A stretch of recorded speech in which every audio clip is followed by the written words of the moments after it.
Okay, hello everyone. Can everyone hear me?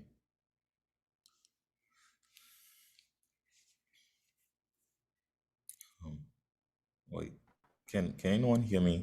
To make sure my sound is working. Yeah, I can hear you. Nice, nice, nice. Okay, good, good, good. Yes. Okay, good.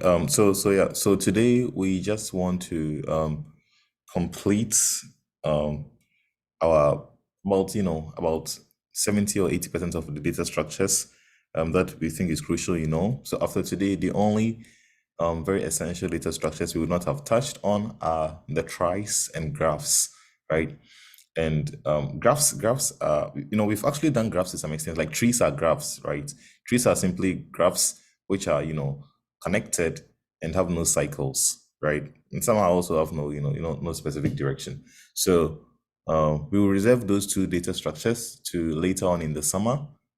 We may do tries today, I don't know, but the graphs will be reserved later. I mean, that's what I did when I first learned this whole thing. I learned graphs like, getting to interview session because people used to be like graphs, so many algorithms and everything. But it's actually, one of the easiest data structure you've actually come across. But I feel like there's so much we've loaded on you in these past few weeks. So you want to, take some time off to drill down, these data structures, solve more problems on them, so people, develop this natural intuition. Once you develop this natural intuition, then we can go on to, the last data structure, because graphs also have a couple of algorithms that you should know, like off head, right?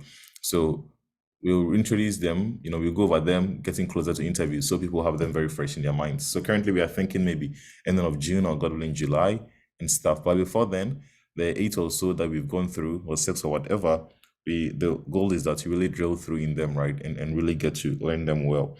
So today, God willing, we'll be completing heaps and priority queues. We started last week or so, and we actually did a lot. Let's see if we can connect. Give me a second. Um, I'm trying to connect right now.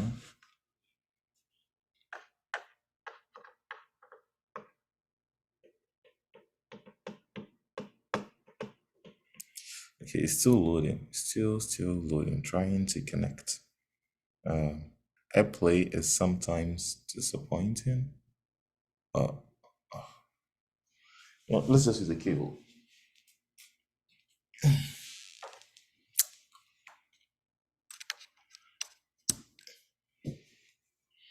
Okay, let's just connect using the cable.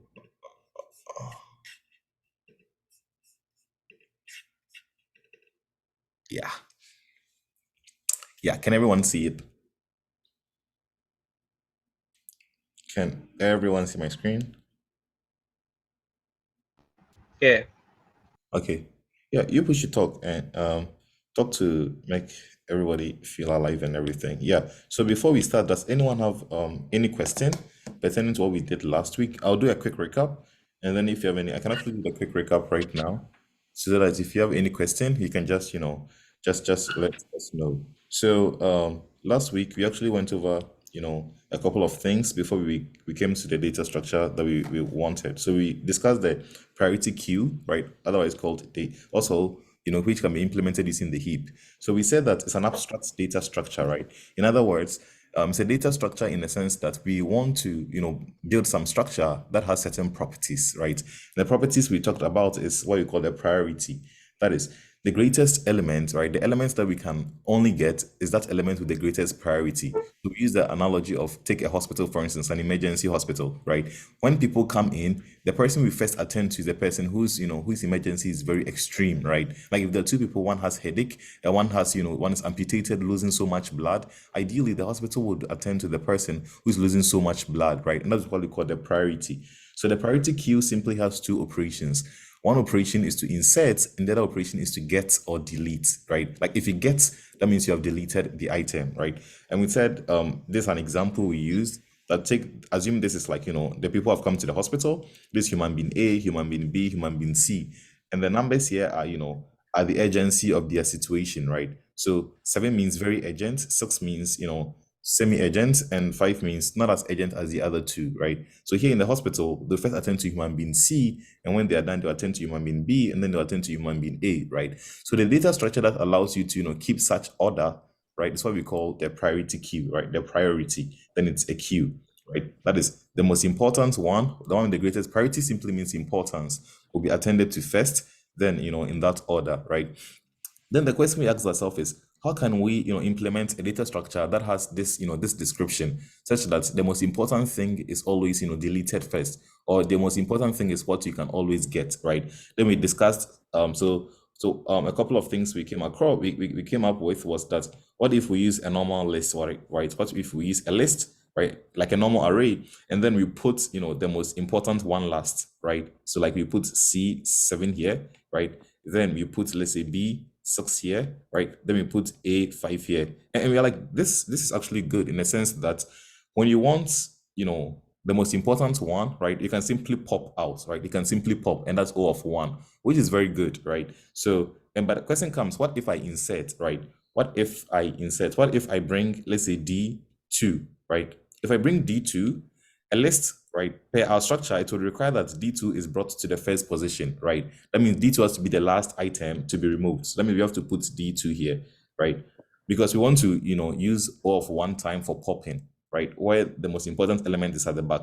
But you know that if you bring D2 here, right, you're going to have to, reshuffle everything here, right? Because we said when you insert to the first position of an element, it's O of n, right? So you're like, okay, if we use a list to implement this priority queue, at some point we can get O of one. That is if the element is at the back. But when we bring in a new element, it's become very inefficient, right? Because that means we will have to, maybe sort the element, do all these things. That is n log n. So you're like, a list is not what we need, right? Because sometimes it's good, sometimes it's bad. And one thing you should keep in mind is that in programming and in computer science, we prefer something that is good averagely, right? To something that is sometimes very good and something that's sometimes very bad, right? We don't want that situation. We usually want some kind of, middle thing, right? But that's one thing which is very crucial to keep in mind, that we would rather choose. So this is what I mean. So assume you have a skill like this, right? Assume you have two things, right? Assume you have two things like this, and there's this one that is, sometimes very good, right? And this sometimes that is very bad. And there's this one that is, kind of like a honey hole, right? That's like a middle thing. We will always choose this one, right? We prefer this guy here, right, to this one and this one. So that's why we are like, we won't use a list to implement a priority queue. That is something we do not want, right?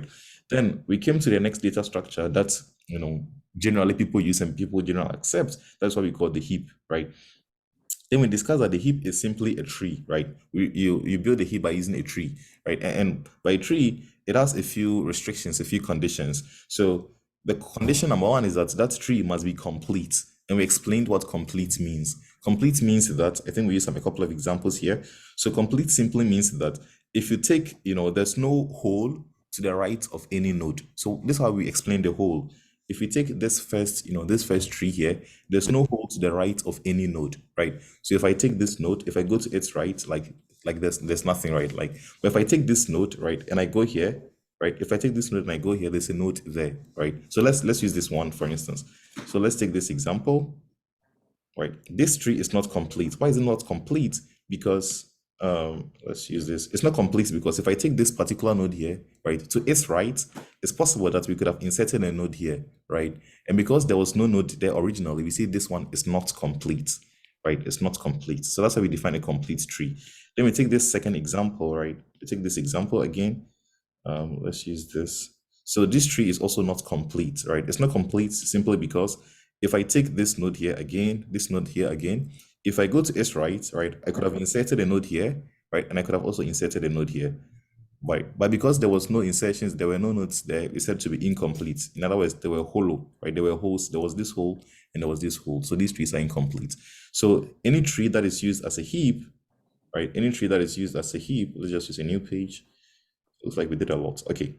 So any tree that is used as a heap, right, should be complete, right? So that's the first condition we talked about. And the second condition we talked about is that there are two types of heaps, right? We have the main heap and the max heap. So we said a mean heap. So let's take our tree structure again. So assume this is your tree structure, right? We said that when you take a mean heap, right, we simply let's change the color. Okay, so the element at the topmost portion is going to be the element with the least priority value.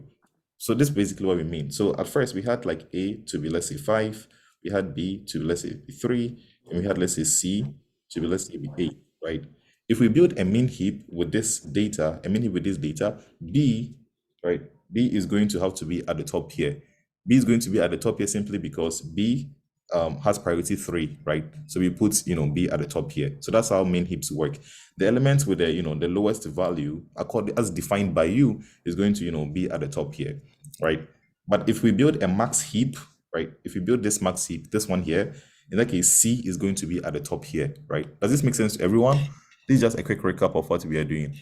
Um, then the last thing we said is that other than the order at the top here, that is the element with the greatest priority at the top here, all the other elements here are weakly ordered. In other words, there's no specific order, right? So the only place we care about is this guy here. So it's like at the hospital, we only care about, yes, who's the most urgent person? Please come in, right? We don't care about how the rest of the queue is at the back. So the order here, it's really bad, right? Like the order here, there's no specific order for it. So that is basically what we did.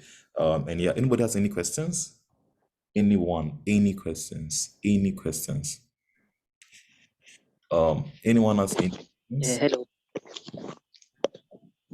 Okay, Please, I have a question. yeah. I'm not quite sure, but I recently watched a YouTube video where they were describing hips, and it said for hips they are normally not complete, or maybe I didn't hear it, or maybe it Oh, says it's a certain part of hips that are incomplete. So can you please elaborate? yeah. So hips have to be complete. Now, we will explain to you why they have to be complete. Okay, let's see why they have to be complete. And we're going to show you why they have to be complete using. So we said there are two main operations that are supported, right? That is insertion now and deletion, right? And deletion.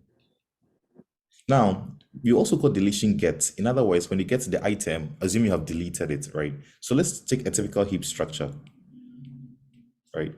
So assume this is your heap, all right? And this is 5, this is 10, this is, let's say, this is 7, this is like 8, this is like 12, right? Now, is this a min heap or a max heap? Anyone? Is this a min heap or a max heap? Is this a min heap or a max heap? Anyone?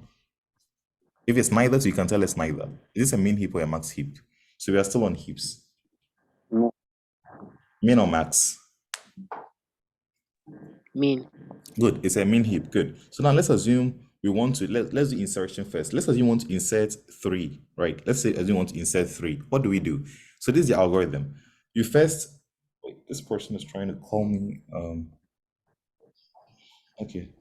Okay, so let's assume we want to insert 3. So this is the algorithm. First, go to the next space to be inserted, right? As defined by your complete algorithm, right? This place to be inserted is basically here, right? Because you want to keep the tree complete. We said if it's complete, there has to be no hole, right, to the right. Now I can't insert here. Let's see something. I can't insert here because if I insert here, what happens? This guy is left hollow, right? If I insert here, this guy is left hollow. Can we all see it? This guy is left hollow. So I can't insert, here, but rather I can insert here, right? I can insert here. Is this convincing to everyone? Do people understand why I cannot insert here? Because of a complete invariant, because of a complete rule. If I bring, let's write, we want to insert 3, right? 3 is what we want to insert. If I insert 3 here, right? If I insert 3 here, there's going to be a hole here, and that will violate a condition of completeness. Does this make sense to everyone? Does this make sense? Yes. Good. I want another person to also comprehend. Does this make sense why if I insert here, I'll be violating the complete rule? Yeah, it does. Okay, good. Then let's consider the next thing is to you. Somebody will be like, okay, then why don't you also insert? Let's look at something here. We want to clarify everything so people get a very solid understanding. So the next thing is what someone will be like, why don't I insert here? Why do you think we shouldn't insert here? Anyone? We explained this when we're doing binary trees. Why do you think we should insert here? We discussed this when we're discussing binary search trees. Why do you think it's not appropriate to insert here? Be thinking of efficiency. Why do you think it's inappropriate to insert here? Anyone? Anyone? Think binary search trees. So you said binary search trees give you log n searching, right? But they give that you that searching if they are balanced, right? But the moment you do it like this, it tends to linear, right? Do people remember this thing we discussed? Um, Wait, do people remember this? That we had this example where we said this is a binary search tree, right? But if I'm looking for three, this is what you call it, O of n, right? It's linear time. So instead we balance it like this. Do people remember this? So in the same way, if I did the tree like this, right?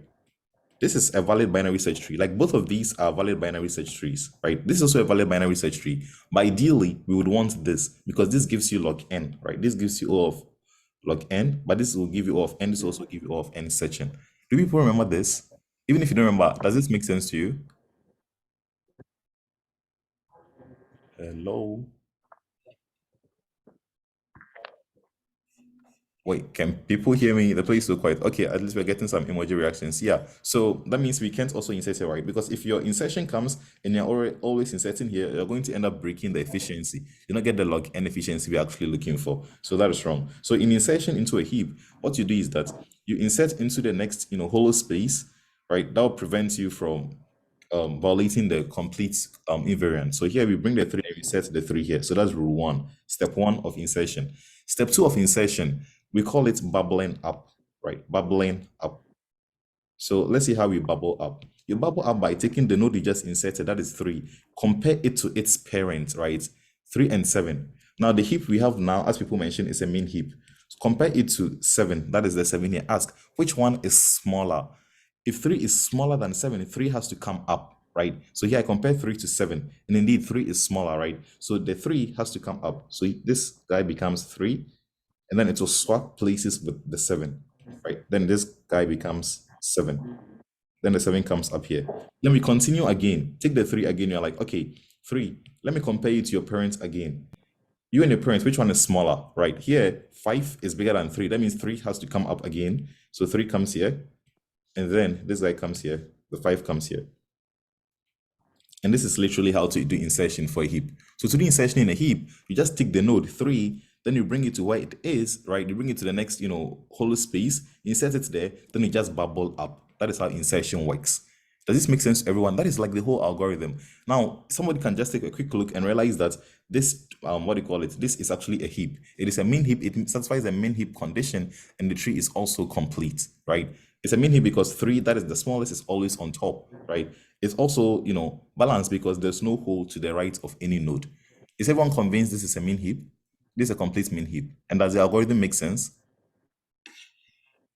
Okay, now let's move on. So somebody's like, okay, now let's not insert 3, let's insert a different element, right? So now let's insert something like 8, right? So if I want to insert 8, what do? If I want to insert 8 into this heap, I just bring the 8 here, right? This is the next hollow space, bring the 8 here. Then you compare 8 to its parent, right? Is 8 smaller? No, 8 is not smaller. The moment it's not smaller than its parent, you are done. You don't do anything. You just leave it as it is. And that is all. So that's how insertion works inside a heap. Note we are doing a min heap right now, right? We're doing a min heap. So just plug the node into the next available slot, compare it to its parent. Is it smaller? If it's smaller, good, then bubble it up, right? You just exchange it. You just call it bubbling up. And let's also call it trickling up. We usually trickle for down, right? So that's basically how it works. That is insertion. Can we go to deletion? Deletion is a bit tricky, but can we go to deletion? I want to make sure this makes sense to everyone. Please, does this make sense?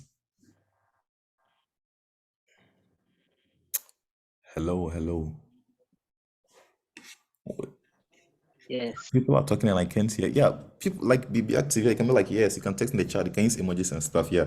Okay, now let's go to deletion. Deletion is a bit, it's a bit trickier, but no, it's actually not tricky. It's actually also very, very simple. Let's see. Let's see how we can do deletion. So let's say we have, let's take the same tree we have here.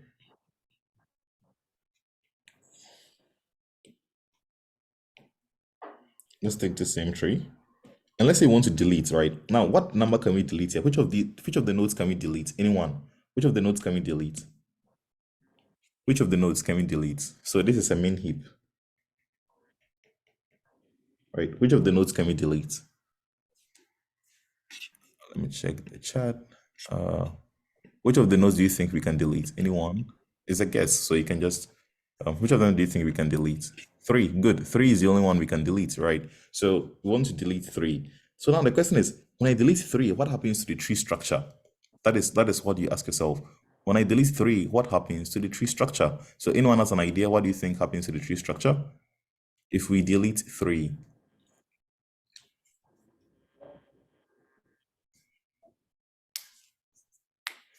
Uh, anyone? Anyone? Uh, yep. If we delete three, what do we think happens?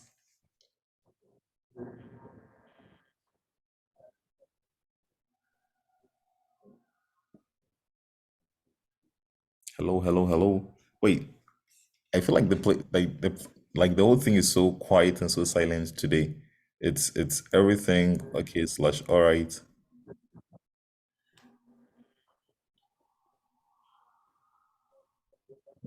I guess people are tired. Yeah, people are tired, right? Okay, okay. You okay? We'll just do it first, and then I guess we'll go. Okay, I'll probably Um, yeah can I answer? yeah sure yeah you can. What was the question again? So yeah we know we are deleting three, right? But if we delete the node Mhm. three, right, this place becomes hollow, right? This whole thing becomes hollow. So what do you think we do next? Um, so the correct thing to do is we need five to come to that part because you're trying to develop like a main heap, right? Yeah.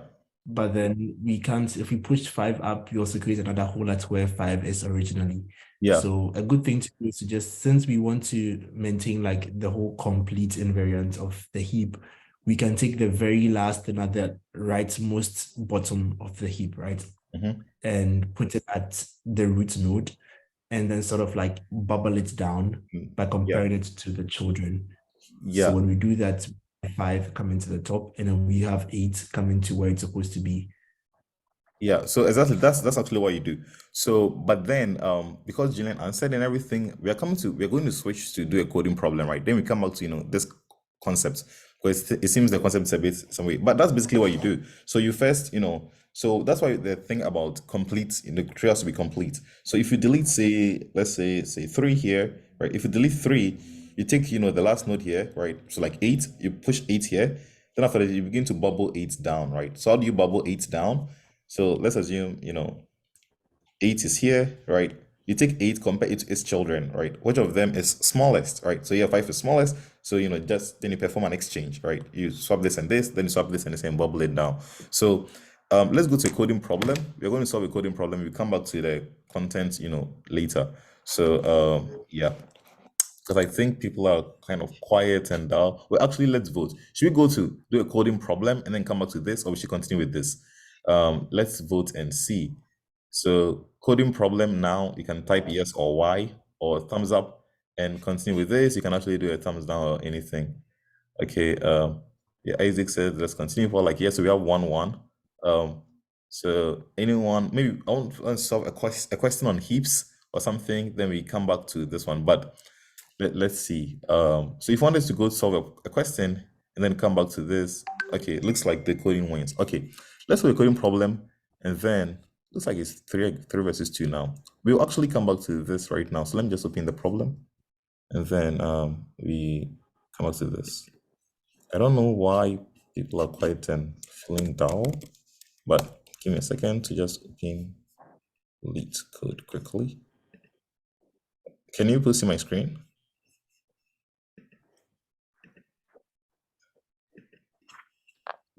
My internet is even. Wait, can No, people? no, we can't see your screen. Oh, you can't. Okay. No. Me. Zoom.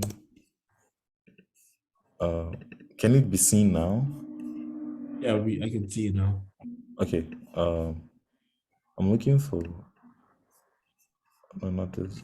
No, not this. Okay, this. Yeah. So this is heaps. I want us to get kth largest element, not in a stream. In a stream is a bit. Let's see this. Okay, kth largest element.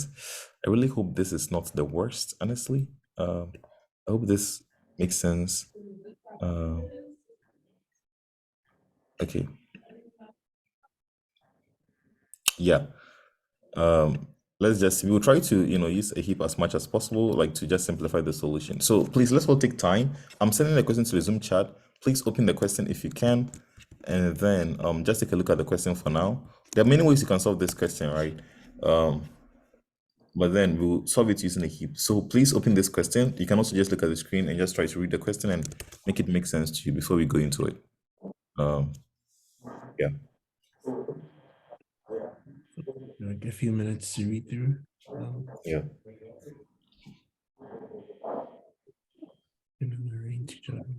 Integer k, return the kth largest element. Wow.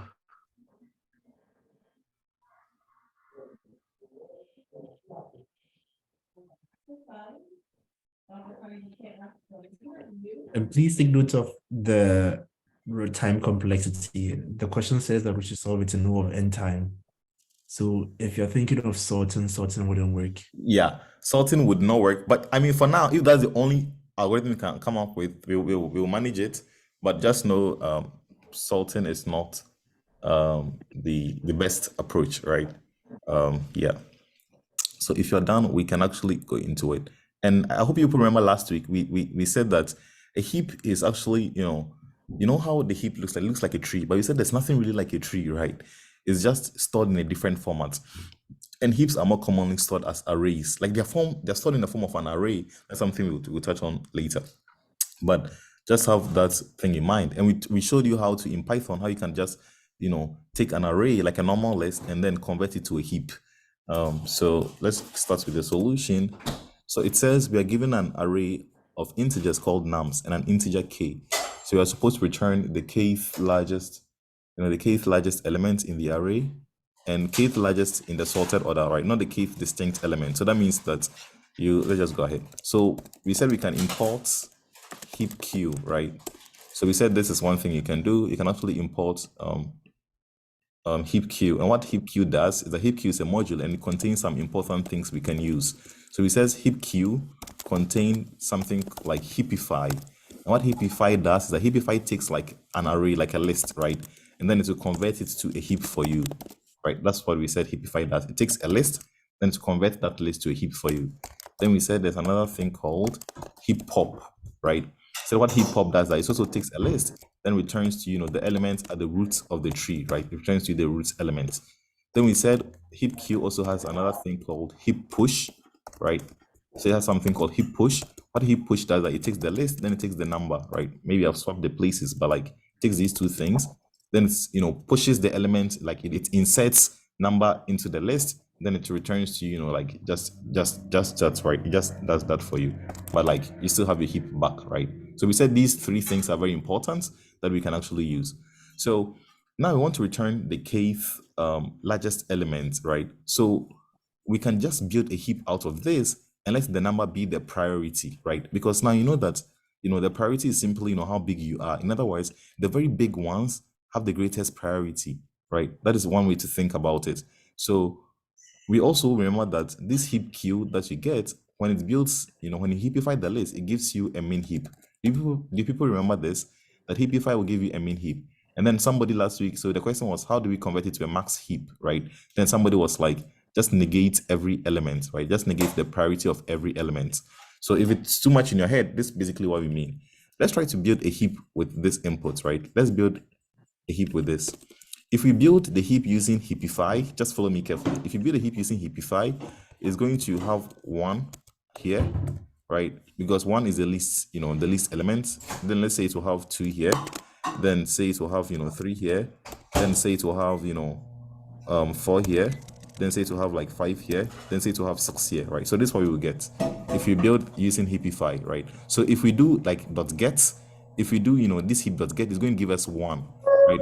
If we do .get again, it's going to give us the next smallest element 2. But we don't want that, right? Ideally, we would want 6 to be on top, so that when we do, .get, we'll get 6. When we do .get again, we get the next smallest element, that is 5. Does this make sense to everyone? Is what I'm saying right now making sense to everyone? That this is what heapify will give us. Heapify will give us a min heap to put the minimum 1 on top. But ideally, what we would want is a max heap, right? I mean, you can still use a min heap by just taking, this guy and subtracting 2 from it, and just because the second largest element is the n minus 2, smallest elements, right? But you don't want to maybe use your brain to do that math. But do people get what I'm trying to say here? Please, if this makes sense to you, just be like yes or something, because it's a very important thing to know that heapify gives you a min heap. Heapify gives you a min heap, but if you want a max heap, so let's say we can construct a max heap. So to construct a max heap, negate everything, right? So let's take this input and now negate it, right? It's actually a very important trick.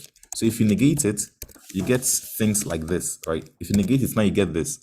Now, if you construct a min heap with this, so we call heapify on this input rather, right? And you can tell that it will put, the -6 at the top. The -6 is the smallest of all these elements, right? So you want to construct a max heap, the trick is simple. Just take your input, then just negate the priority values, right? So the priority are the values themselves, right? Just negate them, then construct, the min heap. And so end up putting -6 on top, then let's say put -5 here, then like -4 here, then, and so on and so forth, right? So that's what we are basically just going to do.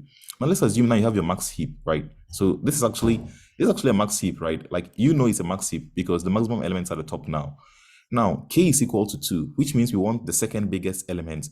But you know that for a heap, if you call, heap pop, the same as your get or whatever, it's going to give you, the elements at the root. So if I call it 1, so if k is equal to 1, we can simply call this guy 1s. That gives us, a -6. But then you negate it and just return it to us, right? So if k is 2, that simply means that call heap pop 2 times, right? If k is 4, just call it 4 times.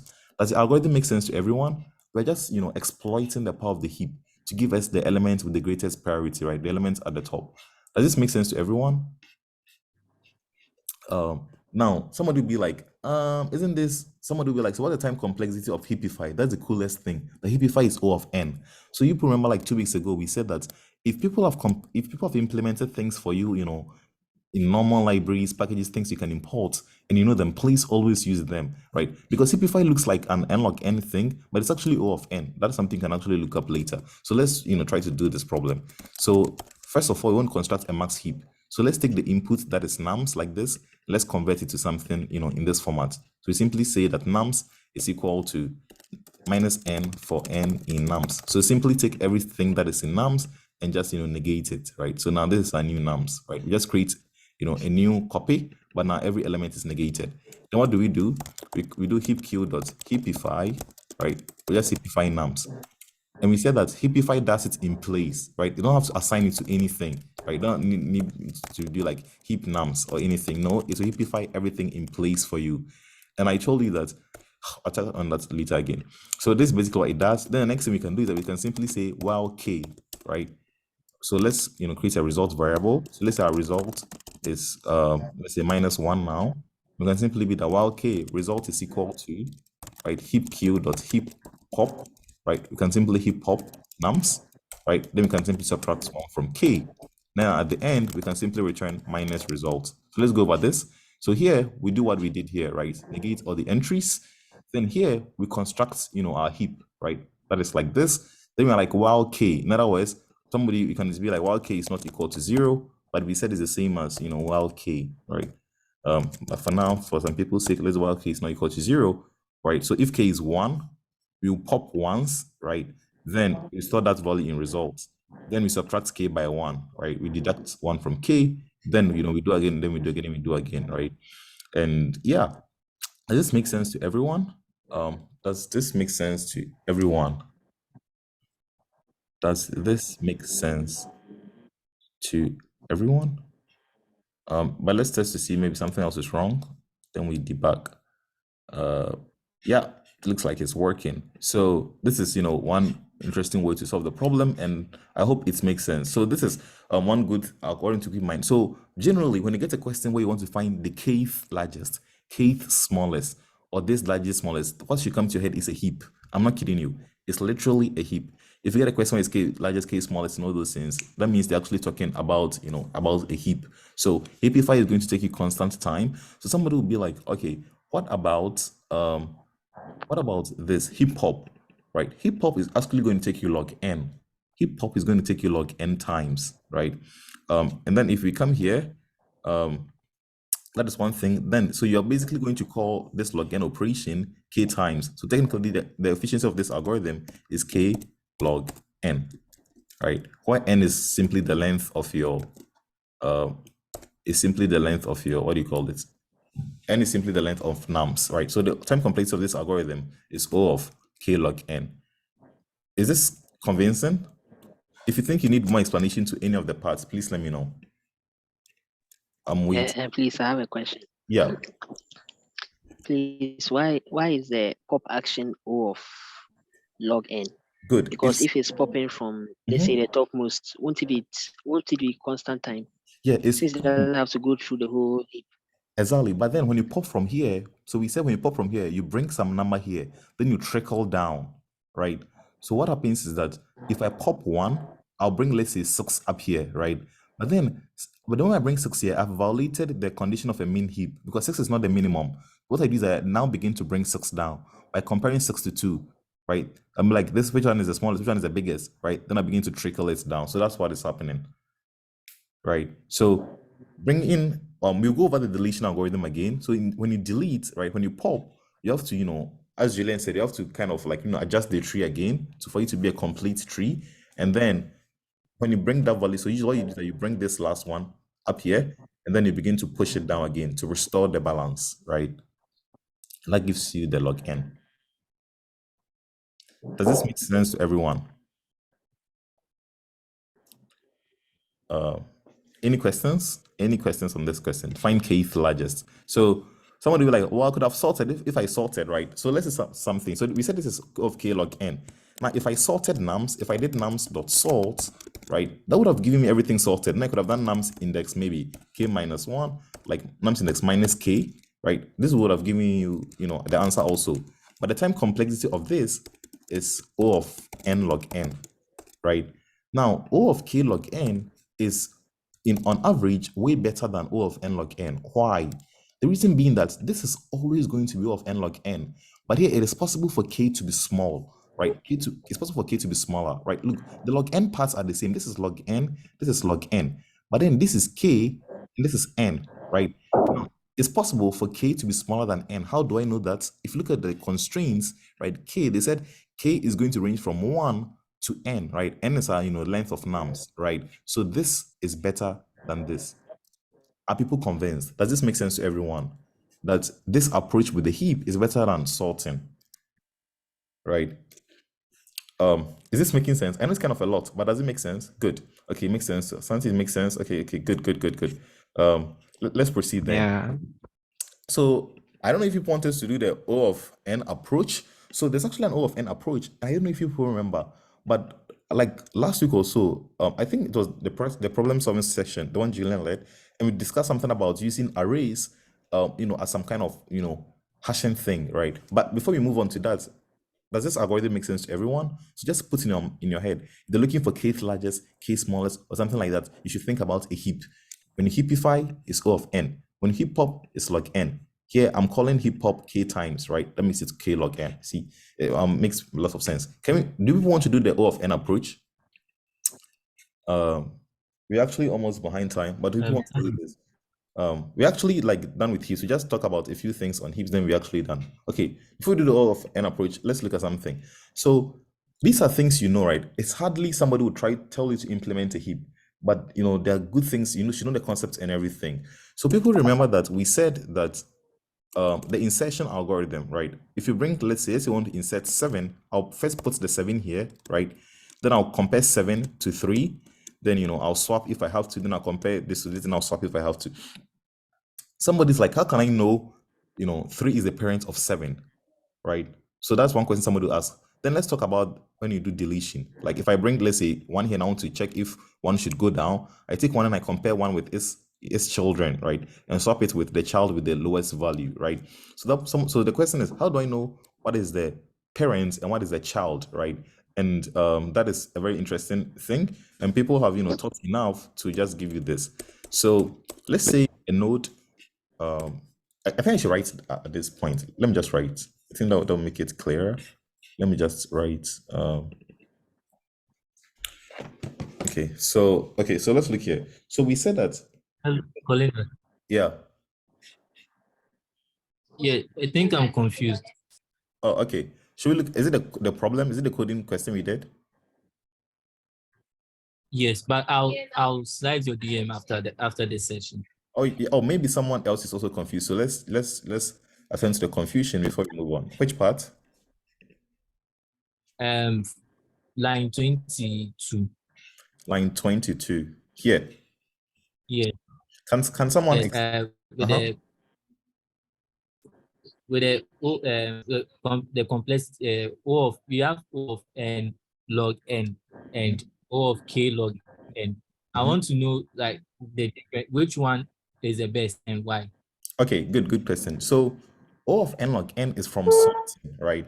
So let's implement a sorting, let's write a sorting implementation. So if we are using sorting, right, let's call it salt solution. Well, that sounds like salt solution indeed. Right. So if I were sorting, I would have done nums.sort, right?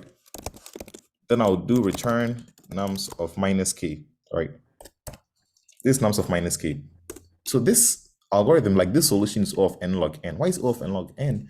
If you sort, right, nums.sort is O of n log n on average. Why? Because these certain sorting algorithms usually like quick sort or merge sort, right, or tim sort, right? And those sorting algorithms have time complexity O of n log n, right? Doing this is constant time, O of 1, right? So the total time complexity is O of n log n plus O of 1. I don't know if people want us to want to do formal time complexities, like how to formally deduce time complexity. So this O of n log n plus O of 1, right? But then we take the asymptotic time complexity. In other words, this O of n log n here, upper bounds O of 1. In other words, it's bigger than O of 1, right? So this guy here swallows this guy, right? It's like having 10 billion US dollars like me, and then having one, 1 naira, please. If anyone is Nigerian here, I don't mean bad. And having 1 naira, if we ask you your net worth, if you're not like me, you probably say 10 billion, right, US dollars. In other words, this guy kind of like swallows, this one, right? So if I do this addition, we say it is still O of n log n, right? So the time complexity of this is O of n log n. Now let's go to the time complexity of this guy here. This is O of n, right? Why is O of n? Because we simply go over, the whole array and just, negate each entry, right? So it's just a for loop. Like this is just a for loop, right? So O of n. Then this thing, they said is also O of n, right? Heapify is O of n. Then this is just constant time, right? Like this is just, rest is equal to -1. That's constant time. But how many times will this for loop run? This for loop will run k times, right? This for loop is going to run k times. And inside it, right, this operation is O of, let's just use, is log n. This operation is log n, right? Now, the cool thing about time complexity is that if things are indented, that's a trick you can use. If things are indented inside, right, it's multiplication.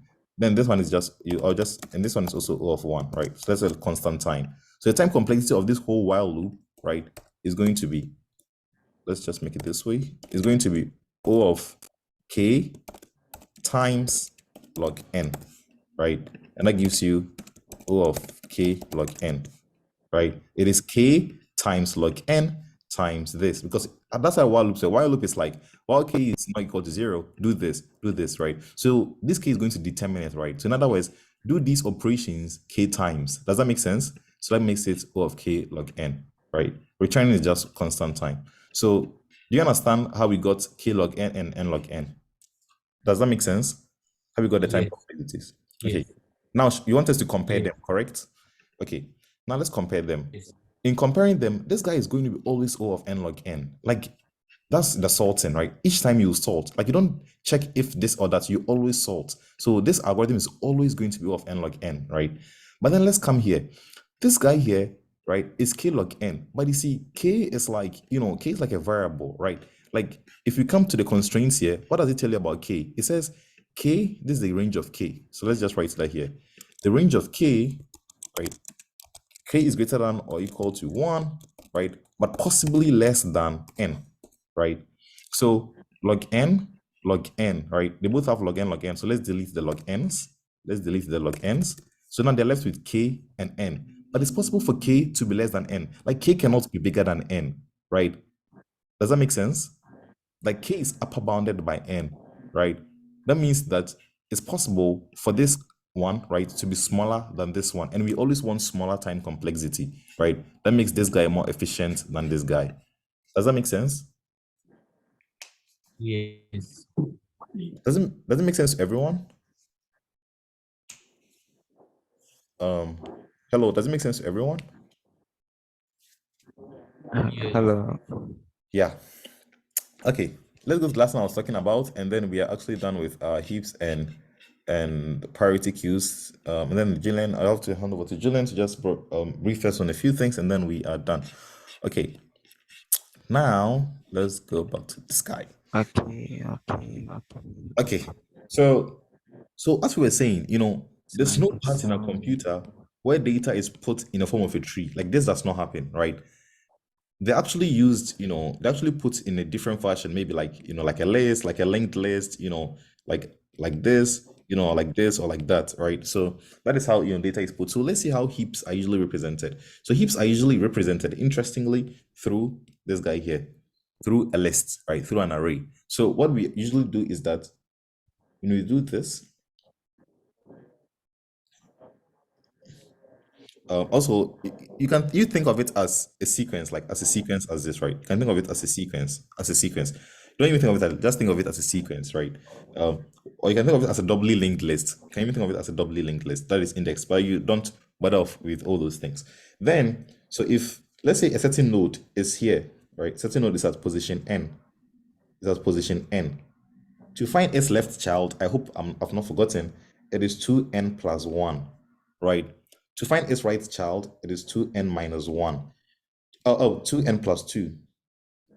To find its parents, I think it should be like, actually, we can just compute that.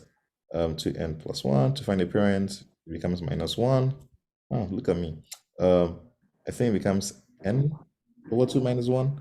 But wait, let me confirm this. I am not super sure.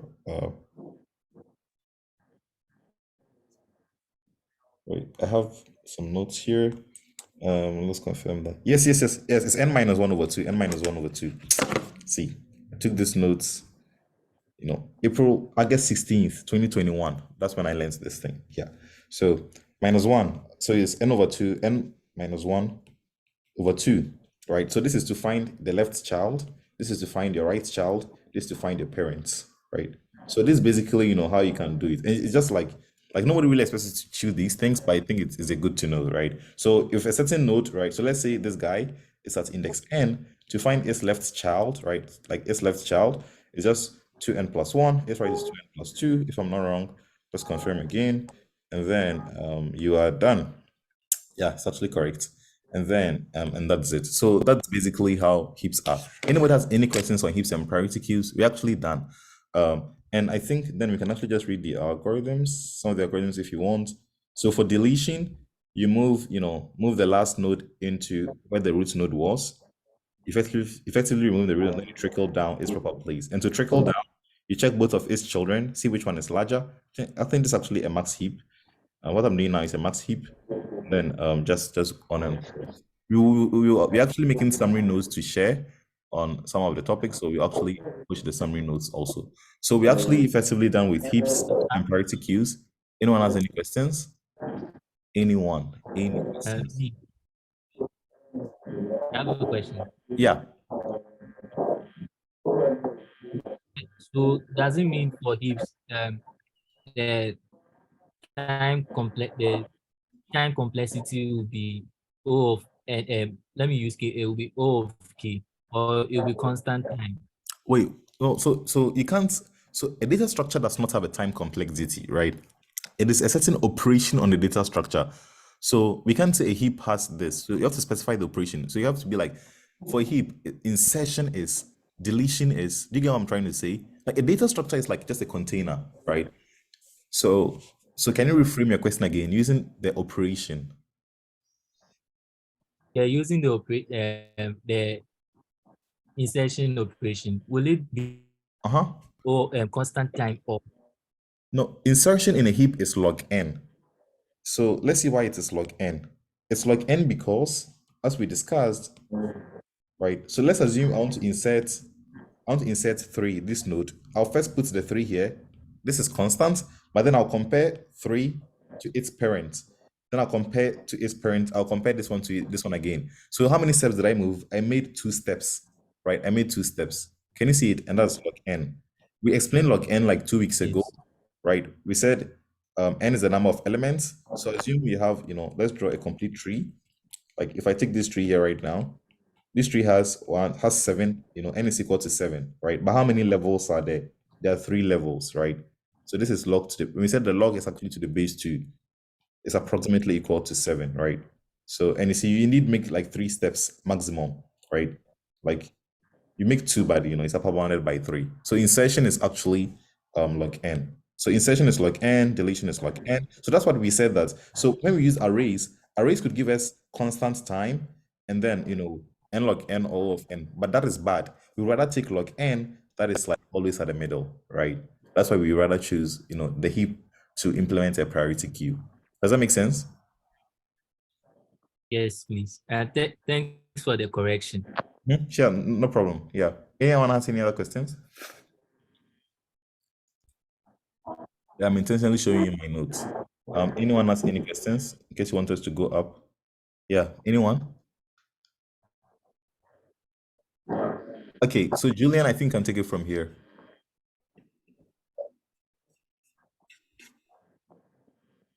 Oh, okay. I think okay. So let me actually start with that. So so officially this brings us to the end of the first part of our DSA. The only things left are tries and graphs. So those who have followed us thus far, you should be very familiar with many of the data structures we have discussed. So what we are going to do for the next month and days ahead of us is a lot of problem solving. We're going to solve a lot of problems to drill everything down to get more exposed and everything to learn a lot of cool stuff. So let me share my screen real quick once again. So if you go to our Slack workspace, today I did some revamping also, and you go to general, right? These are the recordings which we've posted. We've actually like I sent like the last batch that was like last week's today. I actually uploaded it today. Sorry, my internet is a bit lagging, but yeah. So these are the questions that we've gone through. So we did arrays, and so these questions just arrays and some general things you should know, like binary search and things, which we also discussed, stacks and queues and everything. Then these questions are on hashing, hash tables, hash maps, stacks, and a couple more. These are like linked lists. This is linked lists and trees. This is trees. Today we will upload the heaps questions also, right? So if you come here, if you miss any workshop, just go to the link here. You see it here, right? And for every for each of them, you have like the thing here, right? You have the videos here, the recording here. Just watch them, and then on and off you go. So this is the number one practice problems. Like everybody has to do these ones. Like please do these questions. Like they are intentionally created. There'll be about 70 in all, actually. 70 in all. Please do well to do them. If you look here, I actually have the compilation here. Sorry, my internet is really that bad. It makes me miss my Ghana internet. I mean, that was worse, but well, actually, sometimes it was better. Don't even know. Yeah, so you come here, this week 1, week 2, hashing, linked list, and trees. Everything is here. Please do all to do all of them, right? Just 10, 11, 9, 10, 7, like very simple. Now, once you are done with these problems, please, if you really get stuck, make sure you have watched this associated recording, right? Because we discuss some of them here. Then after that, this is the next thing we are doing. After you're done with these 70 problems, the next thing we are doing is this. So that is going to be what we are going to use here, the interview prep handbook. We're going to use this. Can everyone see my screen? So these are the settings we are using. The settings we are using is we suggest a minimum. It is recruiting time. Like if it were left with me, like it's recruiting time. I'm being frank with you guys. Like in 2 months, some of you start applying, getting interviews and online assessments, right? If I were like in your shoes, like I would put like minimum 10 hours in a week or something. And the cool thing is some of these are problems you have solved. We've done valid palindrome, we've done two, some of them are even in the list, we ourselves curated, right? So that is a big plus. So the minimum we are suggesting is you set it at 7 hours, and then you push it also at we actually thought 7 weeks, right? 7 hours, 7 weeks. That is the settings. So you go to this website, we will send you the link, right? We have the configuration here. 7 weeks, 7 hours, right? Then you begin to do the problems. You just click it to direct you to lead code, right? So to sum, you are done. Then you can click this as done. Valid parentheses. When you're done, click it as done. This click it as done. Week 1, right? Week 1 is this. We will officially start this after this week.